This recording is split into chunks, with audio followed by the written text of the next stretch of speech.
Harrison Ford spent more than 6 decades in front of the camera, playing heroes, fugitives, presidents, and legends.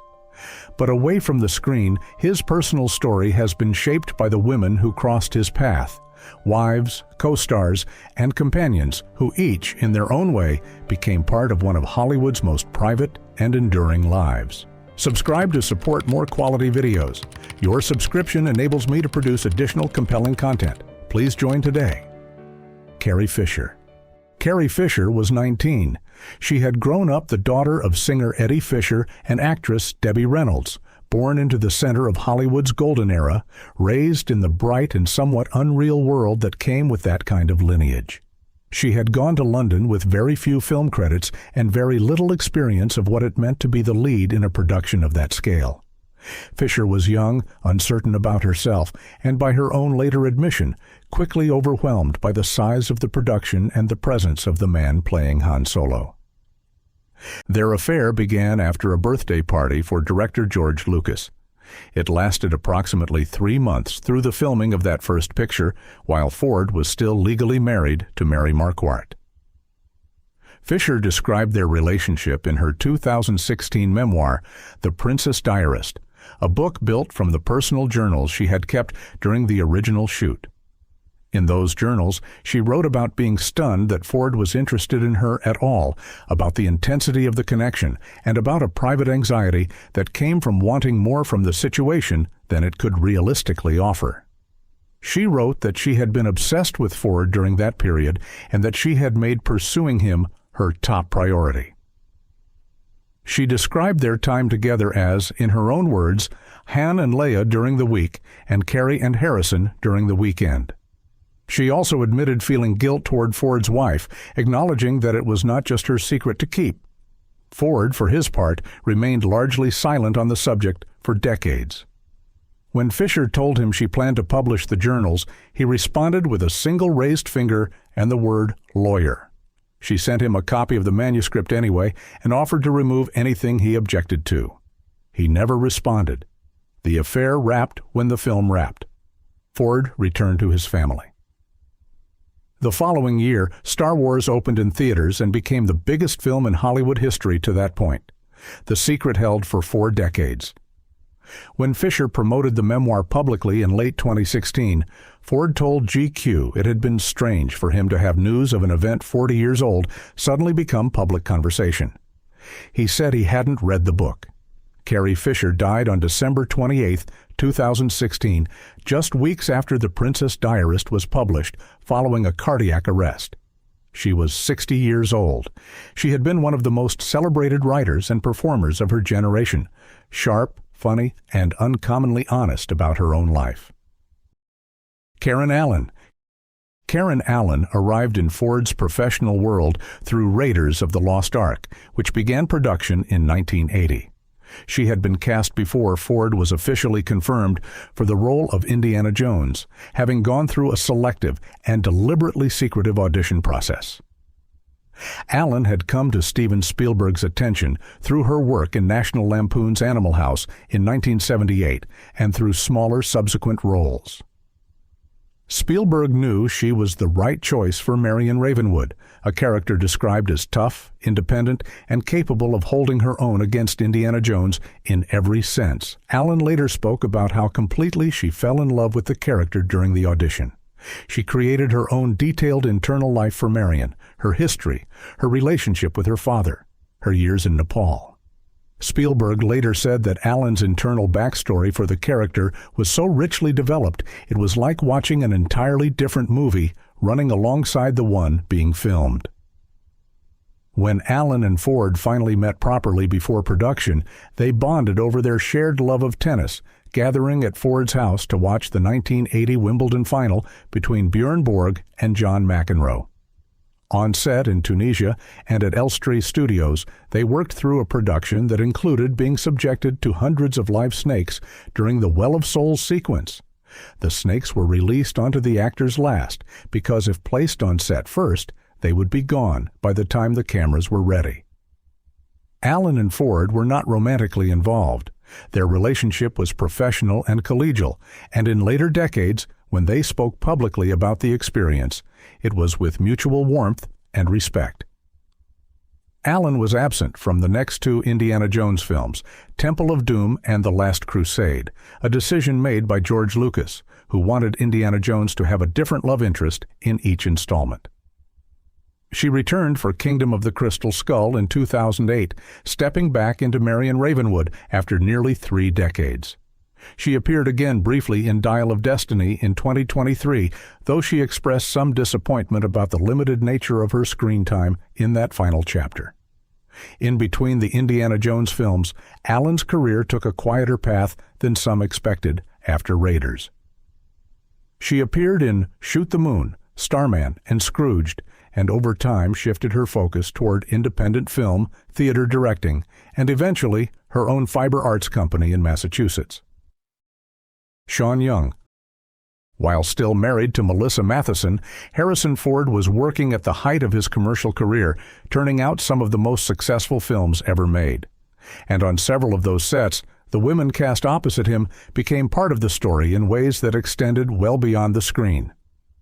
Sean Young came to Blade Runner in 1982, having appeared in a handful of small roles, and was cast as Rachel, a replicant whose emotional complexity was central to the film's moral questions about memory, identity, and what it means to be human. She was 22 years old. Ridley Scott directed the production, shot largely at night in Los Angeles, and described by most accounts as a grueling and tightly pressurized shoot. The tensions between Ford and Scott were widely reported.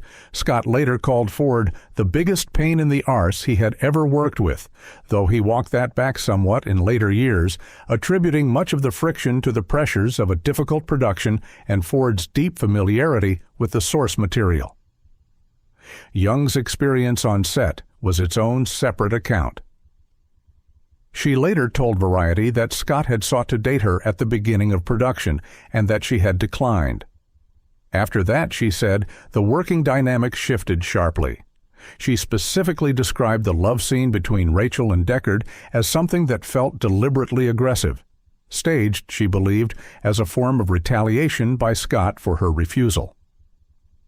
Scott has never publicly confirmed or denied her account. The crew reportedly referred to the scene as the hate scene, a shorthand that reflected the atmosphere during those particular days of filming. Young described Ford in later interviews as professional and self-contained, a man who had his guard up when it suited him, but who knew his craft thoroughly. She had not had the opportunity to develop a warm working relationship with him. She remembered the first time she visited his trailer and found an intravenous drip hanging from the ceiling, a joke gift sent over by Steven Spielberg. It was that kind of set, strange, pressurized, occasionally absurd. Despite everything, Blade Runner was released in 1982 and, though not a commercial success at the time, grew into one of the most examined and re-examined science fiction films ever made. Young expected the film to serve as a launching pad. Instead, a series of incidents over the following years severely damaged her standing in the industry. She broke her arm during pre-production on Batman, costing her the role of Vicky Vale, which was eventually given to Kim Basinger. A harassment lawsuit filed by actor James Woods during the filming of The Boost in 1988. Woods later dropped the suit and reportedly paid her legal fees, generated headlines that proved difficult to escape. A campaign to win the role of Catwoman in Batman Returns, during which she constructed her own costume and attempted to reach Tim Burton directly, became the subject of considerable ridicule in the press at the time. She entered rehabilitation programs for alcohol dependency in 2008 and again in 2011, both documented publicly. Lara Flynn Boyle. At the time, Harrison Ford's marriage to Melissa Mathison was publicly unraveling. Tabloid coverage reached a fever pitch around a name that neither person involved ever actually confirmed. In November 2000, photographs taken by the National Enquirer appeared to show Ford sharing a booth with actress Lara Flynn Boyle at a New York nightclub. The paper reported that they had also been seen on a romantic carriage ride through Central Park. Ford's publicist, Patricia McQueenie, responded swiftly and categorically. The separation from Mathison, she said, had nothing to do with Boyle, and had begun before the photographs were taken. She added pointedly that Harrison Ford would never be caught dead in a hansom cab. Boyle spoke to U.S. Weekly and dismissed the reports with equal directness. She said the whole situation had been blown far out of proportion and that she had sat next to Ford at a party and spoken to him for, as she put it, maybe 6 minutes. Boyle was at the time known primarily for her role as Donna Hayward in Twin Peaks and for her work in the practice. She was also linked in the press to Jack Nicholson.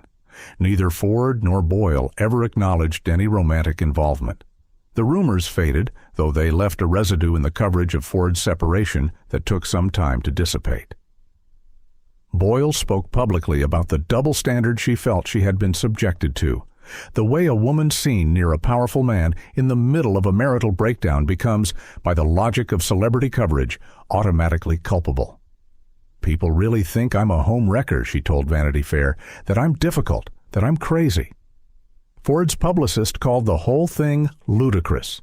The story moved on, as these things tend to do. Minnie Driver. The period just after the formal end of Ford's marriage to Mathison was when his name was briefly linked to Minnie Driver.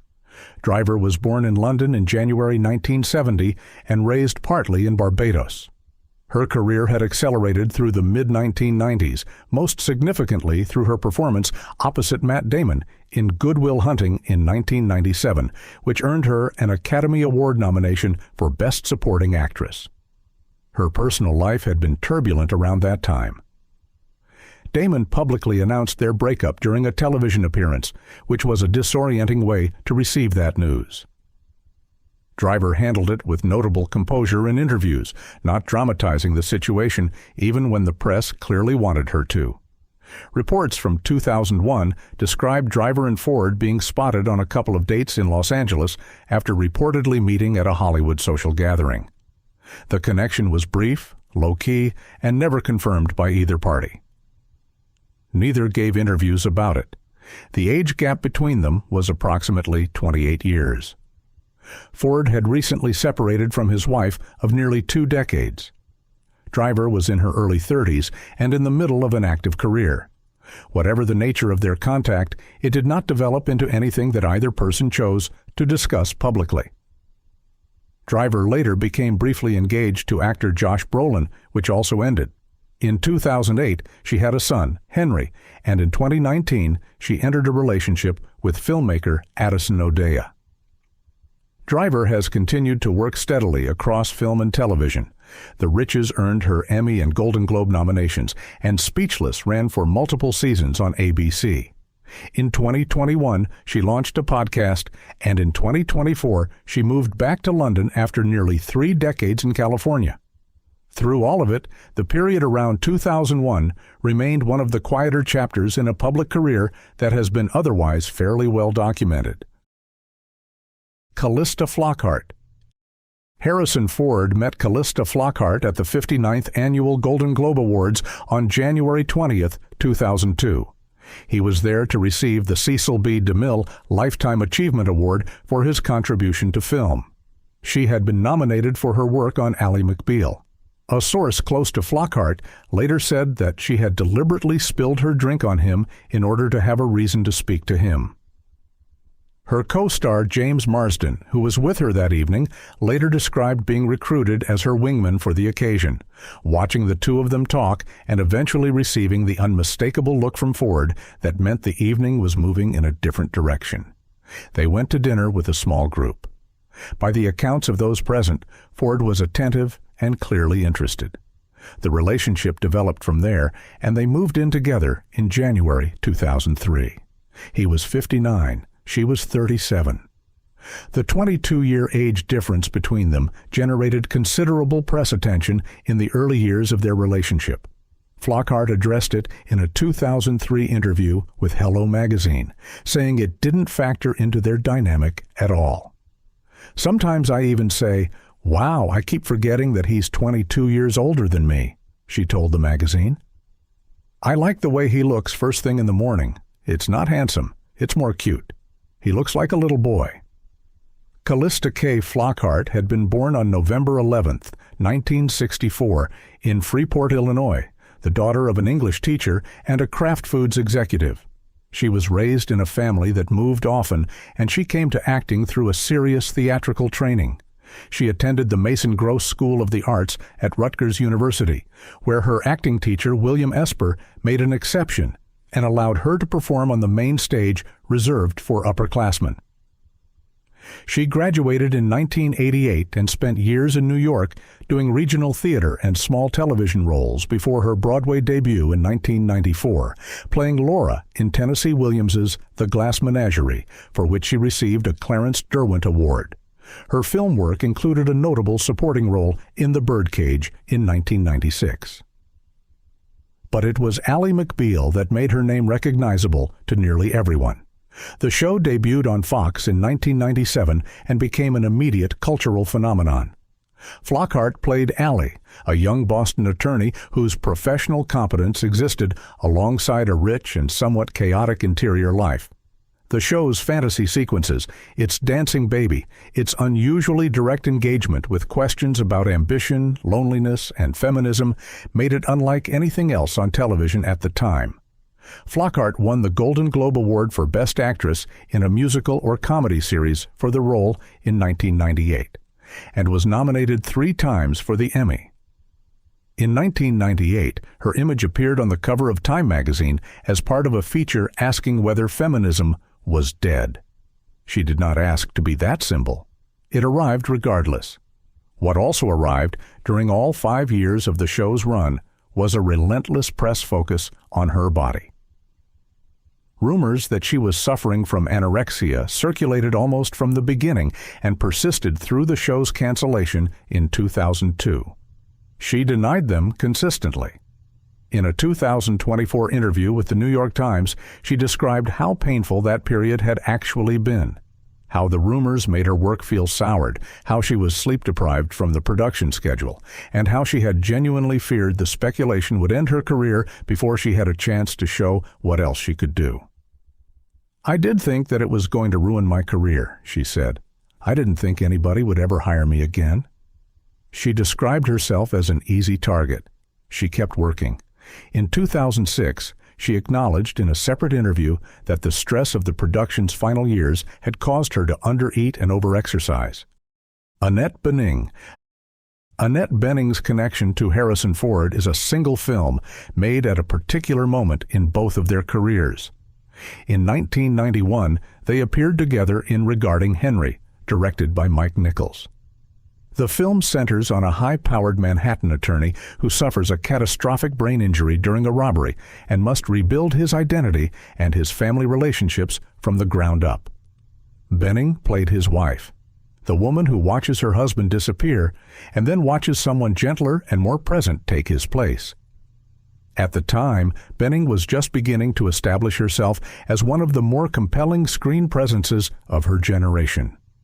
She had appeared in The Grifters the previous year, earning an Academy Award nomination for Best Supporting Actress, and would go on to receive 4 Oscar nominations across her career in total.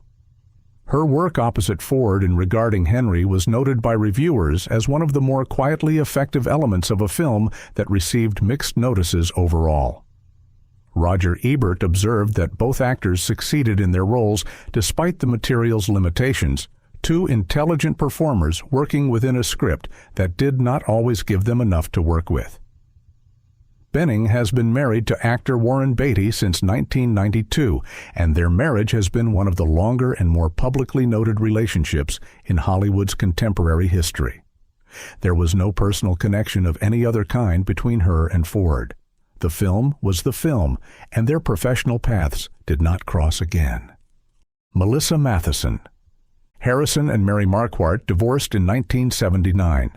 By that point, a different relationship was quietly forming. Ford had met Melissa Mathison during the production of Apocalypse Now, the Francis Ford Coppola film made in the late 1970s, where Ford played a small role, and Mathison was working as Coppola's assistant. At the time they met, Ford was still married. Mathison was a young woman from Los Angeles who had grown up as close family friends with the Coppolas. She had babysat their children, helped on The Godfather Part 2, and then, with Coppola's encouragement, written her own screenplay, an adaptation of the children's novel The Black Stallion, which was released in 1979 to strong critical notices and 2 Academy Award nominations. Steven Spielberg noticed her work. He was shooting Raiders of the Lost Ark in Tunisia in 1980 when he first encountered Mathison in person, later describing the moment with remarkable affection. He asked her to write the story that had been forming in his head, a simple idea about a boy and an alien left behind on Earth. Mathison wrote the screenplay for E.T. the Extraterrestrial. The film was released in 1982 and became one of the highest-grossing pictures in the history of cinema at that point. Her script earned her an Academy Award nomination for Best Original Screenplay and the Saturn Award for Best Writing. By then, she and Ford had begun their relationship. They married in 1983. They had 2 children together, a son, Malcolm, born in 1987, and a daughter, Georgia, born in 1990. Malcolm later became a musician, leading a band called the Doe Rollers that opened for artists including Bob Dylan. Georgia followed her father into acting. Throughout the 1980s and into the 1990s, theirs appeared to be one of the more stable marriages in a town where that was never guaranteed. Mathison continued to write. Her credits included The Indian in the Cupboard in 1995 and Kundun in 1997, a biographical film about the Dalai Lama directed by Martin Scorsese. Her work on Kundun deepened a genuine commitment to the Tibetan independence movement. She became a board member of the International Campaign for Tibet and remained active in that cause for the rest of her life. They had not signed a prenuptial agreement. By the end of 2000, they announced they had separated.